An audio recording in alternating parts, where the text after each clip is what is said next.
Level energy എന്ന് പറഞ്ഞാൽ അതാ എനർജി. ഞാൻ ആലോചിക്കും ഇതെന്ത് ചെറുപ്പക്കാരെന്നാണ് യൂത്തുമാർക്കൊന്നും ഇങ്ങനെ ചെയ്യാൻ പറ്റുന്നതൊന്നുമില്ല. കാരണം എന്നെ എനർജിയാണ് കണ്ടാൽ എന്നെ എനർജിയാണ് മനുഷ്യ കണ്ണ് കാണിക്കുന്നത്. ഞാൻ ആലോചിക്കുന്നത് എന്തെങ്കിലും കാണിക്കുന്നു. ഒരു ആന കരിമ്പക്കാട്ടി കയറി പോകുന്നത് ഒരു പ്രാന്തന്മാരെ തുറന്നു വിടുന്നില്ലേ, ആ അവസ്ഥയാണ്. തുറന്നു വിട്ട വേറെ ലെവലാണ്. പടം വില 100 കോടി പ്രതീക്ഷിക്കാല്ലേ? പുല്ലുകൂടെ 100ഒക്കെ ചെറിയ തുകയാണ്. ചേട്ടാ അതൊക്കെ മേലിട്ട് പറയണമല്ലോ, നമ്മൾക്കൊരു ഭ്രാന്തി പിടിച്ചൊരവസ്ഥയിലുണ്ട്. എത്ര വലിയ സംഭവമാണെന്ന് പറഞ്ഞ് കയറി വന്നാണല്ലോ ആ വെച്ചേക്കോ. ആ ഒരവസ്ഥ കൂടെ സെക്കൻഡ് ഹാഫിൽ വരുന്ന ഒരു പരിപാടി. പുള്ളി ഭ്രാന്തി പിടിക്കുന്ന സമയത്ത് ഏതോ വന്നവർ, ഏത് ഓഡിഷൻ വന്നവർ, ഏത് സംഭവം വന്നവർ പുള്ളിക്ക് ഒരു വിഷയമില്ല. ആ രീതിയിലൊരു പെർഫോമൻസാണ് അത്. ആ ഇടിയെന്ന് പറഞ്ഞാണല്ലോ ഒറ്റയടിക്ക് 5 വർഷമായിപ്പോ അതിന് ഇടിയാണ്.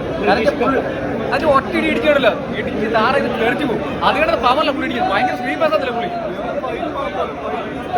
സ്റ്റൈൽ. പിന്നെ ഒരു കാർ ചേസിനുണ്ട്. ഇവരുടെ പൊന്നെ ഇതുവരെ കണ്ടില്ല. കാർ ഇങ്ങനെ കറക്കി എടുത്തിട്ട് പോകുന്ന പാർക്കിംഗ് ഒരു പരിപാടിയുണ്ട്. കണ്ടവർക്കറിയാം, കറക്കി എടുത്തൊരു പാർക്കിംഗ് ഒരു പരിപാടി. ഇതിന്റെ നമ്മൾ കൈ അടിച്ചു. പിന്നെ ഇതില് ക്ലൈമാക്സ് ആകുമ്പോൾ ഇതൊരു സെക്കൻഡ് പാർട്ടിലെ എൻട്രി പോലെയൊക്കെ വന്നിട്ടുണ്ട്. സെക്കൻഡ് പാർട്ട് വരാണെങ്കിൽ കിടക്കും. കാരണം അമ്മാതിരി ഇതിൽ കൊണ്ടുവന്ന് നിർത്തിക്കുന്നത്. സെക്കൻഡ് പാർട്ട് വരാൻ അതിനുവേണ്ടി കാത്തിരിക്കുകയാണ്. എന്തായാലും പൈസ കൊടുക്കണ പൈസക്ക് ഇരട്ടി കാശ് മുതലാവും ഈ പടത്തിൽ.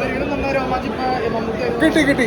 എനിക്ക് പുലിമുരുകനേക്കാളും കയറിയത് അങ്ങനെ കമ്പയർ ചെയ്യല്ല. പുലിമുരുകൻ ഇഷ്ടമാണ്, അതുപോലെ തന്നെ മധുരാജും ബൊഗുരാജും അതൊക്കെ ഇഷ്ടം തന്നെയാണ്.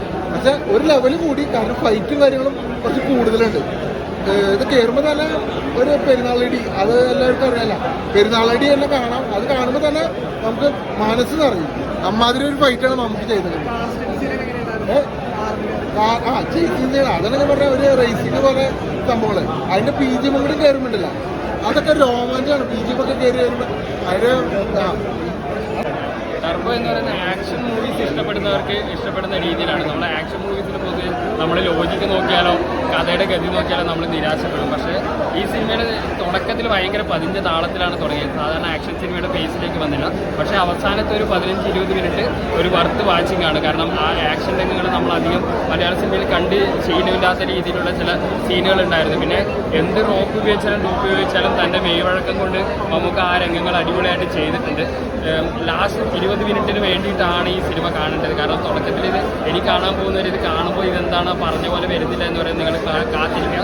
സെക്കൻഡ് ഹാഫിൽ നിങ്ങൾക്ക് വേണ്ട രീതിയിൽ ആക്ഷൻ ഉണ്ട്. പിന്നെ എടുത്തു പറയേണ്ട ഒരു റോളാണ് രാജ്വി ഷെട്ടിയുടെ വില്ലൻ. നമുക്കറിയാൻ പുള്ളി മുമ്പ് ചെയ്തിട്ട് വിജയിച്ച റോളാണ്. കൂടുതൽ കഥ നടക്കുന്നത് ചെന്നൈയിലാണ്. അപ്പോൾ ആ തമിഴ് എലമെൻ്റ് എനിക്ക് തോന്നുന്നു തമിഴ് ഓഡിയൻസിന് ഇത് കൂടുതൽ അപ്പീലാവുന്ന രീതിയിലും കൂടി ചെന്നൈയിൽ നടക്കുന്ന കഥ എന്ന് നമ്മൾ ജോസേട്ടൻ എന്ന് പറയുമ്പോൾ അവർ ഇൻ്റർവ്യൂവിൽ തന്നെ പറഞ്ഞു, നമ്മുടെ എല്ലാ മലനാട്ടിലും ആ രീതിയിൽ നടക്കുന്ന കഥയല്ല, ചെന്നൈയിൽ നടക്കുന്ന കഥയാണ്. പിന്നെ ക്ലൈമാക്സിനൊരു സെക്കൻഡ് ഭാഗം ഉണ്ടാവും എന്നുള്ളൊരു വലിയൊരു രീതിയിലുള്ള സെക്കൻഡ് ഭാഗം ഉണ്ടാവും എന്നുള്ള സൂചനയോടെയാണ് സിനിമ അവസാനിക്കുന്നത്.